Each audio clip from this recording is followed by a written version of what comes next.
महात्मा गांधी जी के कहने पर चुनाव तो हार गए थे अम्बेडकर जी, मगर महात्मा गांधी जी के कहने पर 1947 में जब भारत आजाद हुआ तो नेहरू जी के पास कोई गति नहीं थी। गांधी जी ने उन्हें निर्देशित किया कि नहीं, भले ही अम्बेडकर जी के साथ तुम्हारी बनती नहीं हो, मगर अम्बेडकर एक विद्वान है, ऐसे विद्वान व्यक्ति को तुम्हें अपने कैबिनेट में रखना पड़ेगा।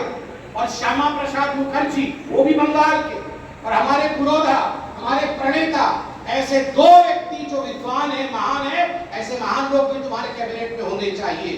तो ना चाहते हुए भी बाबा साहेब अम्बेडकर को और श्यामा प्रसाद मुखर्जी जी को नेहरू जी ने अपने कैबिनेट में स्थान दिया। मगर 1951 में चुनाव से पहले बाबा साहेब अम्बेडकर ने इस्तीफा दे दिया। एक चिट्ठी लिखा, लंबी चिट्ठी लिखी नेहरू जी को कि मैं आपके कैबिनेट में नहीं रहूंगा, मैं इस्तीफा देता हूं। और दोस्तों आप जानते हैं इस्तीफा तो हो गया, ये सारी कुर्सियां टूट रही हैं। 2026 में यही होने वाला है। उनकी सारी जो कुर्सियां हैं टीएमसी की, ऐसे ही कराक कराक कराक कराक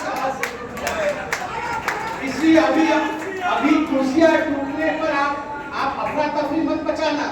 आप जानना कि ये टीएमसी की एक कुर्सी गई, एक कुर्सी और गई, एक कुर्सी और, सारी कुर्सियां उनकी टूट जाए। तो बाबा साहेब अम्बेडकर ने लंबी चिट्ठी लिखी, लंबी चिट्ठी लिखी कि किस लिए उन्होंने इस्तीफा दिया। मगर आप जानते हैं दीदी, आप जानती हैं, मैं आपको बताऊंगा, आश्चर्य लगेगा कि कांग्रेस पार्टी इतनी ठग है कि भारतवर्ष के आर्काइव से उस चिट्ठी को गायब कर दिया। आज वो चिट्ठी नहीं है, आज वो चिट्ठी नहीं है, चोरी चोरी चुपके चुपके, क्योंकि नेहरू गांधी परिवार के जीन्स में ही चोरी है। अरे चिट्ठी ही चोरी करी कि ना रहेगी चिट्ठी, ना इतिहास के लोग जानेंगे बाबा साहेब अम्बेडकर ने क्यों रिजाइन किया। मगर 10 अक्टूबर 1951 को बाबा साहेब अम्बेडकर ने चिट्ठी तो लिखा ही, एक भाषण भी किया पार्लियामेंट में। पार्लियामेंट में भाषण करके उन्होंने वो सारे कारण बताए कि आखिर रेजिग्नेशन क्यों दिया है।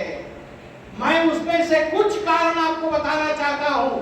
बाबा साहेब अम्बेडकर जी ने नेहरू जी को कहा कि नेहरू जी आपने मुझे तवज्जो नहीं दी, नेहरू जी आपने मुझे किसी भी पॉलिसी में इन्वॉल्व नहीं किया। बाबा जी ने लिखा बहुत स्पष्ट रूप से नेहरू जी कि नेहरू जी आपने कोई कमिटी, डिफेंस की कमिटी में, इकोनॉमिक कमिटी में, एक्सटर्नल अफेयर की कमिटी में, मैं भारतवर्ष का पहला पीएचडी हूं इकोनॉमी में, मगर आपने मुझे वहां स्थान नहीं दिया। और जब पंडित नेहरू देश से बाहर विदेश गए थे, उस समय कैबिनेट ने बाबा साहेब अम्बेडकर को इकोनॉमिक कमिटी में जगह दे दिया था। मगर जैसे ही वो वापस आए विदेश से, बाबा साहेब अम्बेडकर का नाम नेहरू जी ने काट दिया कि नहीं रहेंगे, नहीं रहेंगे अम्बेडकर।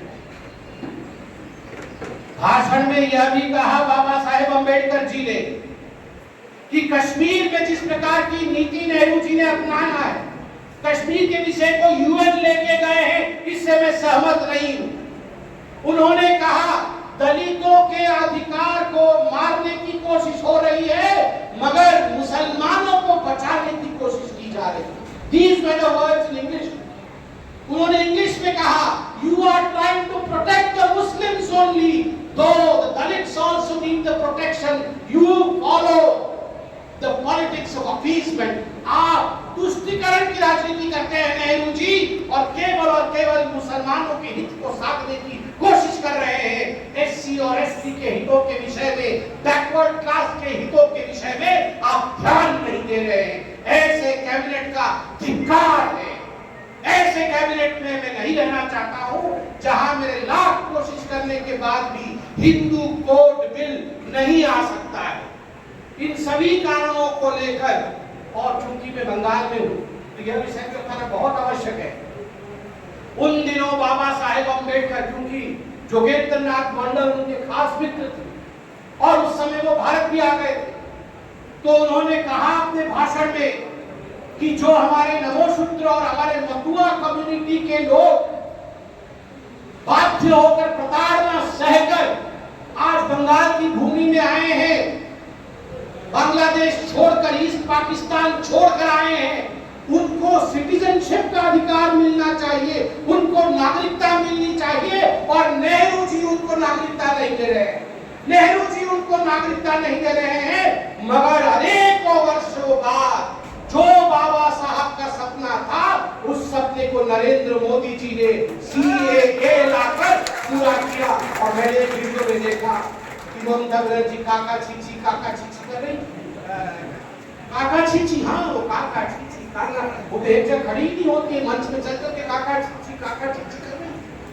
अरे इसी सीएए को, जिसको आप काका चीची कह रहे हैं, इसी सीएए को लाने के लिए रिजाइन किया अंबेडकर जी ने, और ममता दी आप काका छीछी कर रहे हैं। ये काका छीछी तो आप अंबेडकर जी के लिए कर रहे हैं।